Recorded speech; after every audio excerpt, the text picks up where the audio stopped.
So let's get into your second question. What's the next thing you want to know? Okay. I learned early on that I don't want to outsource or have my own production company, but I did want to have other editors around me. And so I've started to run a community of podcast editors. And now I'm starting to channel jobs that come into me that aren't good for me over to them, and other jobs that I find and things like that. And I'm trying to balance the growing community with my own client work and the writing and all of these other things, and just trying to figure out how it fits into all of that. Okay. Talk to me about balance. Balance from a time perspective, balance from a business perspective. What's the part that's tricky? Probably time and finances. Okay. Finances meaning it costs you money to deal with the community, or well, let's take them one at a time. Time is, I only have X amount of time. I'm dedicating some of it to working with clients and getting clients, and then some of it to running this community and growing the community. It's a paid community or free community? It's paid. Right now, it's awkwardly connected to the newsletter, which is where it all started. I think I have to separate the two out, but that feels so incredibly clunky and like just frontier land. I don't even know how to do any of that. I know membership places. I've been talking to different folks that have online platforms and things like that, but I don't know about separating it out, because everything right now is central and it's on the newsletter, and that's how people pay to be in the space. How many people are in the? It's all connected to the newsletter. So the newsletter is 600 something people. So it's a paid newsletter that gets you access to the community, or no? There's a free and a paid. So the paid part is about 39 people.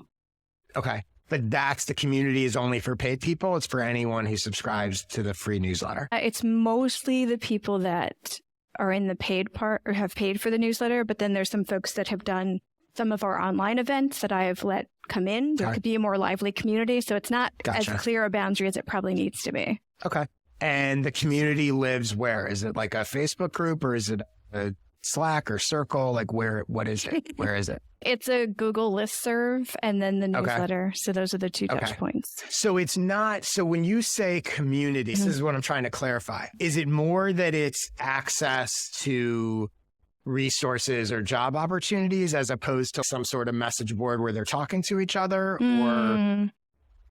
That's a really good question. Also, for the first year, we were doing YouTube lives with each other, where different editors would join me every 2 weeks, and we would talk to each other about the challenges we were having. So YouTube was also a space where we were talking to each other. There hasn't really been a central place for us to talk to each other except for the Google listserv, which is it's emails. It's clunky. Yeah. I like it. It's classic. It's effective, but people get emails. But it works. Pay attention to emails. So they are connecting to each other. They're just doing it through the listserv. Yeah. Okay. So I think a couple things. The first thing I would do is I would take a step back and think about what you want this quote unquote community to be. And what I would do is I would, just as a hypothetical, wipe the slate clean, pretend whatever you have now doesn't even exist. And if you were starting from scratch, number one, would you even bother? Yes, I would. Number two, okay. So number two, assuming you would, what would it be? What would you want it to be? Would you want it to be paid or free? What would be the purpose, the goal of it for you and for them? A clear sort of goal. So that's where I would start with that exercise. Okay, what if I was starting from scratch? What do I want this to be? Who is it for? How much time do I want to commit to this? What am I trying to get out of it? All of that kind of stuff. In the process of doing that, you may even think through, is this a community? Is this access to resources? Even if this is connection or YouTube thing, the words can get tricky. So what actually do I want this to be? And what role is this filling? Along the lines of community, just a couple of sort of general concepts to put in your head, right? Defining sort of in general what a community is and its purpose. So typically, community is not about you, about connecting your audience to each other. So you might be leading it. So the first question is, do I want to create a space where I can attract these people and really it's about them connecting with each other? Typically, they have a shared goal that they're helping each other accomplish. Two books that I'd highly recommend you read. One is the book Tribes by Seth Godin. And one of the key concepts in Tribes is this idea that communities already exist. They're just waiting for someone to say, hey, we're gathering over here. And that it's not about the sort of leader or the person. All your job is to do is to create the space for them to connect with each other. And there's a great quote in there where he says, the Beatles didn't invent teenagers. They just offered to lead them. Right?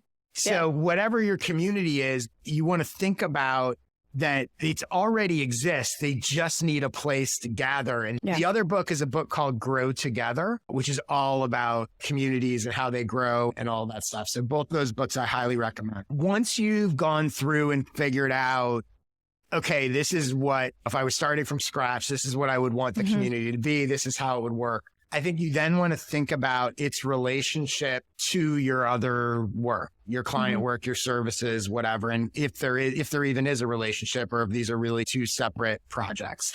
I can actually answer that one right now. Okay. Because go ahead. I started it because I was working remotely for the first time, and I wanted more editors around me to just share what we were going through in our isolated workspace.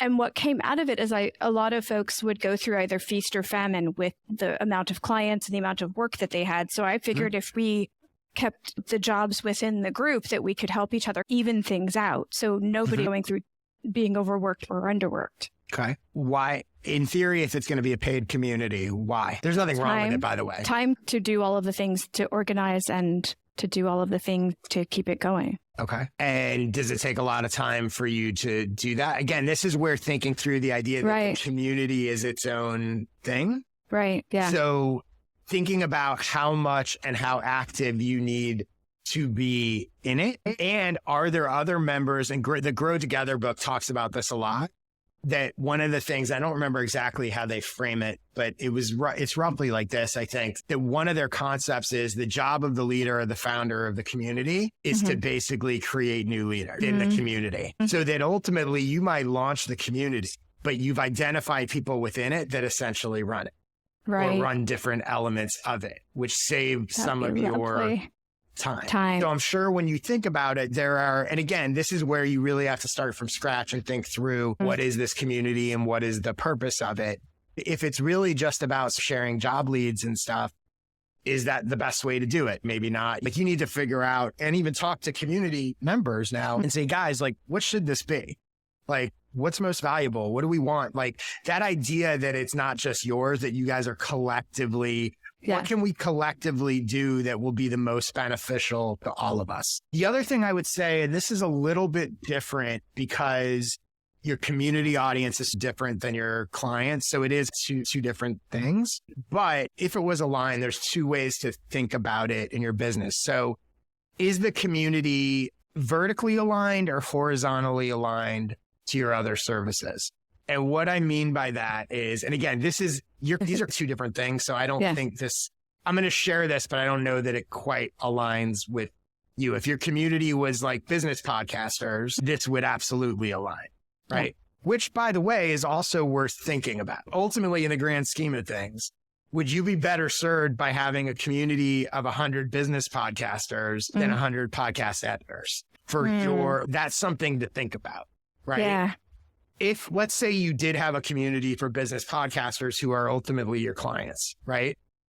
Vertically aligned means the community is an entry place for business podcasters to come in, connect with others, learn from them, whatever. And then a step up from that is they can get more help by actually hiring you, right? Horizontally aligned. So basically vertically aligned means they join the community to get help doing X.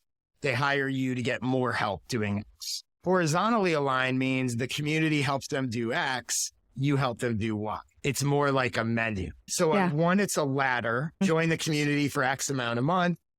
You want more hands-on help from me, you hire me, whatever. Yep. The other way, this is not what it would be, but I'm just using this as an example. You join the community to learn tips of how to edit your podcast. You hire me to help you put your podcast on YouTube.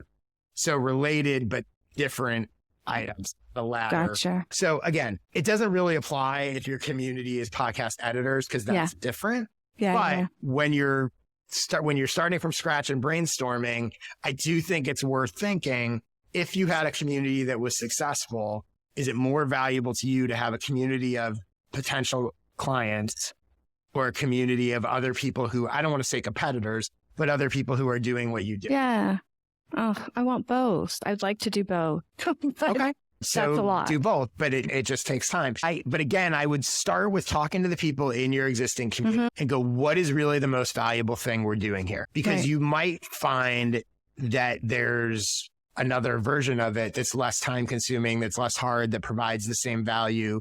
You might find that there's leaders in that community that can do the heavy lifting so you don't have to invest all that time. That's where I would start. Gotcha. Because right now, I think it's tough to figure out the balance if you haven't exactly figured out. It's so easy where like things start and they kind of evolve into this thing. You were starting from scratch today, you probably would do it a little differently. So that's something to think about. Yep. Cool. So let's get to your third question.